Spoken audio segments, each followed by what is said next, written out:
Class 9 subject math chapter 7 त्रिभुज triangle. आज का टॉपिक हमारा रहेगा ट्राइंगल। जब चैप्टर का नाम त्रिभुज है तो सबसे पहले हम त्रिभुज की भूमिका इंट्रोडक्शन के बारे में बात करेंगे कि त्रिभुज होता क्या है। तो ध्यानपूर्वक देखें त्रिभुज होता क्या है। त्रिभुज तीन भुजाओं से मिलकर बनी आकृति होती है।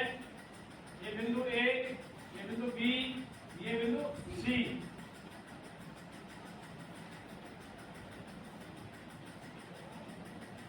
तीन भुजाओं से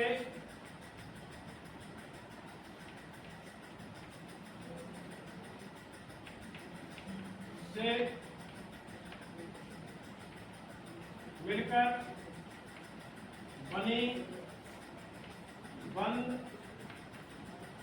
आकृति त्रिभुज कहलाती है।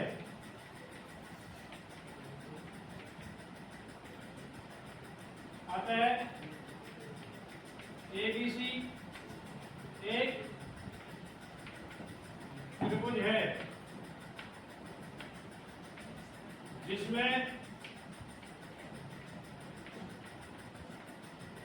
सबसे पहले भुजाएं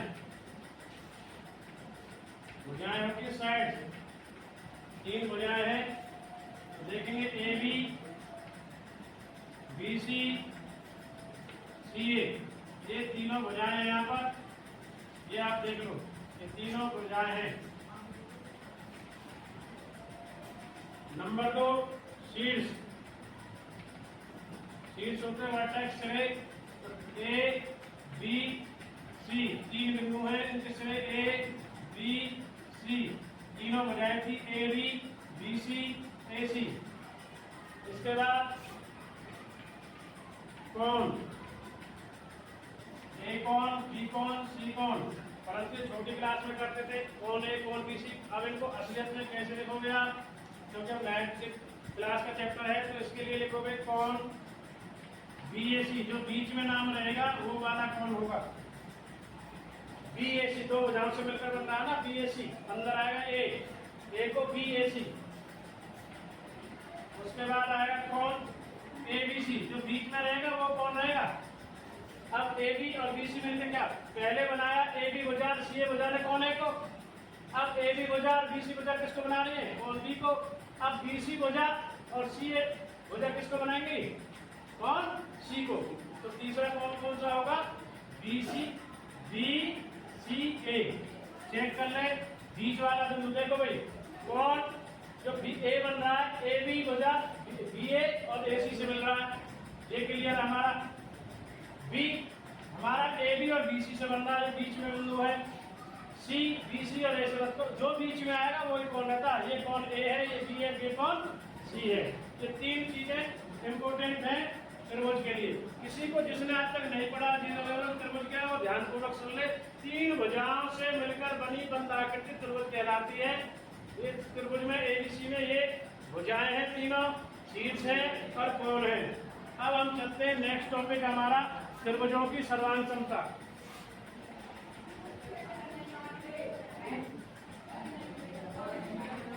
त्रिभुजों की सर्वांग समता।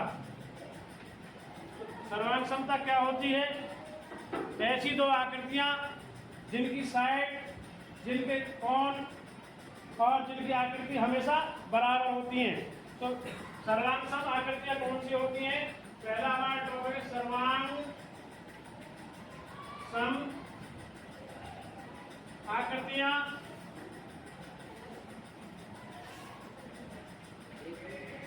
आज का टॉपिक यही है क्योंकि पूरे चैप्टर में यही काम चलेगा। सर्वांग सम की 4 प्रॉपर्टी चलेंगी हमारी, तो उनके लिए सबसे पहले बताना जरूरी था त्रिभुज। फिर त्रिभुज की सर्वांग सम आकृतियां होती कौन सी है, तो इसको इंग्लिश में कहते हैं कॉन्ग्रुएंट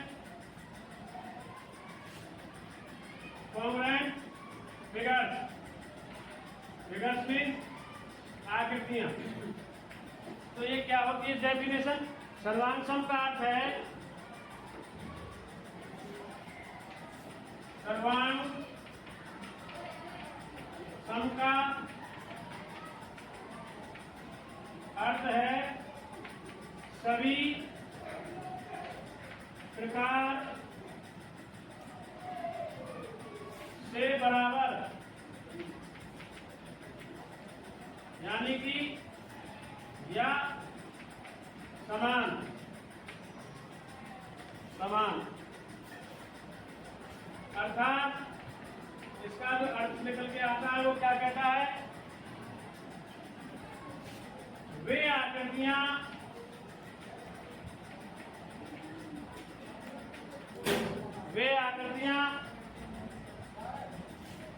जिनके जिनके आकार समान, जिनके आकार समान और समान माप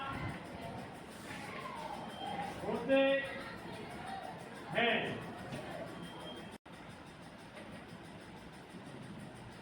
आज का टॉपिक है त्रिभुजों की सर्वांग क्षमता। इसकी स्टेटमेंट हम पहले भी लिखवा चुके हैं आपको। जो आकृतियां समान रूप से आकार में बराबर होती हैं वो सर्वांगसम त्रिभुज होती हैं। जिनकी भुजाएं, जिनके कोण बराबर होते हैं वो सर्वांगसम कहलाती है। अब सर्वांगसम त्रिभुजों के संगत भाग बराबर होते हैं तो इसके लिए हम एक सीधी सीधी लिखते हैं। सीधी सीधी इसकी फॉर्म होती है, इसको हम लिखते हैं, देखेंगे सभी यार। सर्वांग, इसका मतलब होता है सर्वांग सम त्रिभुजों में संगत भाग बराबर होते हैं। तो हम जब सीधी सीधी लिखते हैं, सीधी सीधी कर लिखेंगे congruent part of corresponding triangle. सर्वांगसम त्रिभुजों में संगत भाग बराबर होते हैं। तो हम क्या लिखते हैं उसके लिए शॉर्ट में सीपी सीटी। ये ध्यान रखना, congruent part of corresponding triangle, ठीक है, ये लिखते हैं। तो इनको हम कहते हैं सर्वांगसम त्रिभुजों के संगत भाग बराबर होते हैं। ये एक नोट कर लेना इंपोर्टेंट त्रिभुजों की सर्वांगसमता के लिए। आगे चलते हैं त्रिभुजों की। अगला टॉपिक है त्रिभुजों की सर्वांग क्षमता के लिए नया टॉपिक है आपका कसौटियां। ये बहुत जरूरी है। त्रिभुजों में कसौटियां सर्वांग क्षमता की बहुत जरूरी है। तो आगे चलते हैं। इसके लिए हमारे पास इसमें 4 कसौटियां रहेंगी इस चैप्टर में, ठीक है। इसमें हम आने वाली अगली कसौटी को करवा रहे हैं आपको। तो ये है अभिकृत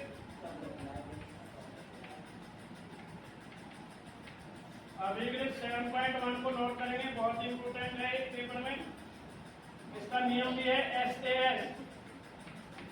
एसएएस होता है साइड एंगल साइड, भुजा कोण भुजा। सर्वांग क्षमता, सर्वांग क्षमता नियम पीछे लिखेंगे ध्यान से। साइड एंगल साइड सर्वांग क्षमता नियम क्या कहता है इसको देखेंगे हम अभी। बहुत इंपोर्टेंट है आपका। दो त्रिभुज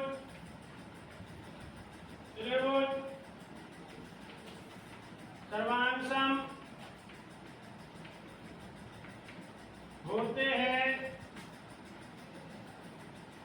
यदि एक त्रिभुज की दो भुजाएं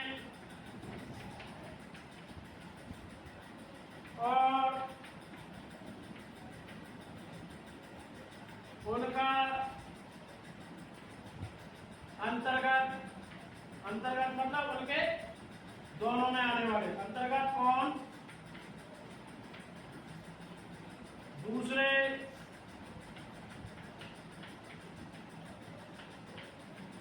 त्रिभुज की दो भुजाओं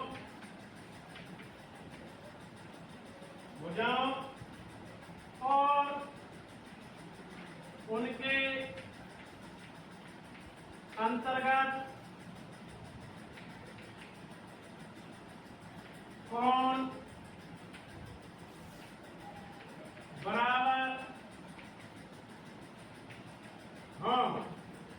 ये कह रहा है कि जब दो त्रिभुज दिए गए हैं दोनों त्रिभुजों में उनकी दोनों की दो साइड तो बराबर हो और एक कोण भी बराबर हो। यह नियम है हमारा ऐसे सर्वांग का नियम। 7.1 ऐसे सर्वांग समता नियम एंगल साइड एंगल कोण भुजा कोण सर्वांग समता नियम कहता है दो त्रिभुज सर्वांग सम होते हैं यदि एक त्रिभुज के दो कोण और उनकी अंतर्गत भुजा दूसरे त्रिभुज के दो कोणों और उनकी अंतर्गत भुजा के बराबर हो। इसका मतलब है दो त्रिभुज जब सर्वांग सम होते हैं जब उनके दो कोण समान होते हैं और एक भुजा भी उनके अंतर्गत समान होती है। आइए हम एक्सरसाइज 7.1 में उदाहरण 1 को स्टार्ट करने जा रहे हैं। ये इसमें एक आकृति दी गई है। दी गई आकृति में ये आकृति है भुजा AB और ये CD आपस में काट रहे हैं तो इसके कुछ पॉइंट दिए गए हैं इनको बाद में चर्चा करते हैं। पहले आकृति में OA बराबर यानी कि OA बराबर OB ये भुजा के बराबर है और OD बराबर OC हमें दिया है तो सिद्ध कीजिए। पहले हमें ट्रायंगल AOD को सर्वांग सम ऊपर वाले हिस्से OBC के बराबर करना है। फिर हमें AD जो है ये वाला AD समांतर दिखाना है BC के। तो आइए सबसे पहले आकृति में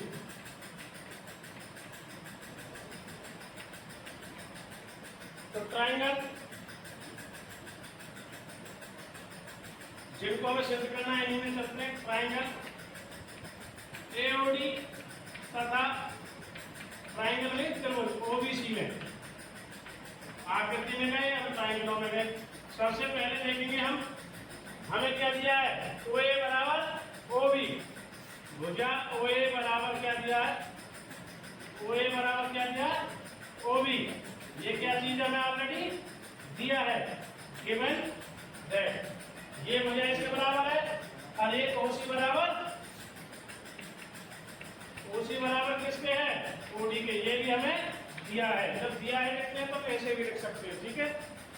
इसके बाद आगे नेक्स्ट अब हमें क्या चलता है उसको दो एंगल हो गए दो साइड्स हो गई है। ये हमने इससे पहली वीडियो में जो कराया था SAS यूनियन का SAS उस पर आधारित है। साइड एंगल साइड दो भुजा हो गई यानी एक कोण और करना है तो कोण कौन सा होगा कोण देखेंगे हम। कोण के लिए चलते हैं इसमें आगे से तो SAS लगाने के लिए कोण देखो शीर्षाभिमुख कोण ये वाला कोण मैंने बताया था जब सिरे बन जाते हैं तो कोण कौन सा आ रहा कोण यहाँ से ले लेंगे। तीसरे वाले पॉइंट में कोण AOD बराबर कोण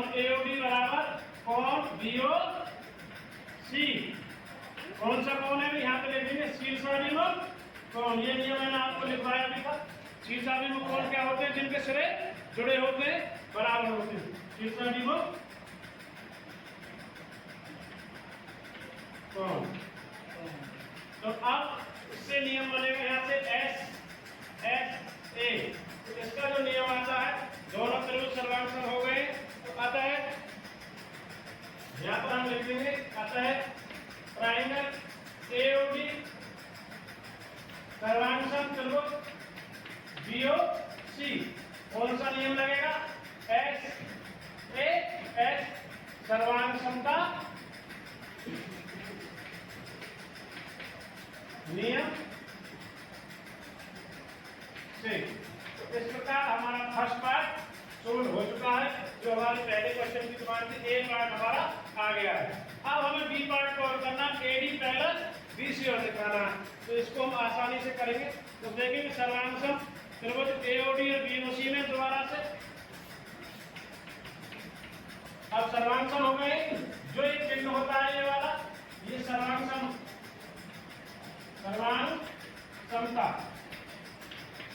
का के लिए होता है, किसके लिए होता है? सर्वांग समता के लिए। ठीक है, तो सर्वांग सम त्रिभुज एओडी तथा त्रिभुज बीओसी में कल हमने देखा था, एक नियम लिखवाया था सर्वांग सम त्रिभुजों के। कल सीबीसीटी में जो पिछली वीडियो में पिछली क्लास में दिखाया था, CBCT congruent part of corresponding triangle, सर्वांग सम त्रिभुजों के संगत भाग बराबर होते हैं, इसलिए उसी नियम से हम इसको कर देंगे। तो सीबीसीटी से सीबीसीटी को लिख देते हैं कौन एओएडी, कौन ओएडी, ए और बी। ए कहाँ पे आ रहा है इसमें? ये वाला कौन और ये वाला कौन क्या हो जाएगा? बराबर हो जाएगा। कौन ओएडी, कौन ओएडी बराबर कौन, कौन सा कौन आ रहा है? इसका भी नाम लिख देते हैं। कौन है हमारा? ओबीसी। ओबीसी, ओबीसी है, ओबीसी ये वाला कौन, इस कौन के क्या हो जाएगा? बराबर ओ बीसी। किसके द्वारा? सीपी सीटी। ये कल हमने लिखा था, याद होगा आपको। भाई सर्वांग सम त्रिभुजों के कौन आपस में बराबर हो जाते हैं, संगत भुजा कौन? ये कौन, कौन एओडी, ये वाला देखो कौन ओएडी, ओएडी ये वाला कौन, और कौन ओबीसी ये कौन, इसके बराबर जब एकांतर कौन बराबर हो जाते हैं तो अपने आप इस कहते हैं उनकी जो भुजाएं होती हैं वो पैरेलल हो जाती है। तो अभी लिख लेंगे इसके अकॉर्डिंग। तो परंतु ये रेखाखंड एडी और बीसी के एकांतर कौन बनाते हैं, परंतु ये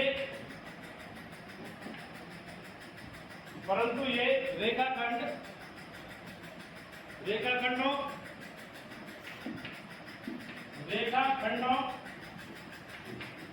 रेखाखंड कौन है?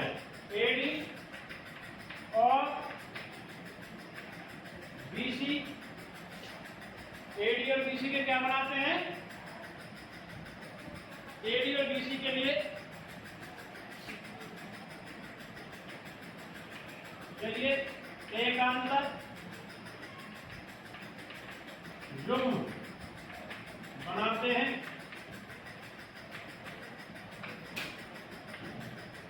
इसलिए जो हमारी लास्ट रिक्वायरमेंट क्या थी? एडी बराबर, एडी पैरेलल किसके है? बीसी। तो अतः इसलिए एडी पैरेलल क्या है? समांतर किसकी है? बीसी है। तो ये हमारा सिद्ध होता है। तो हैंस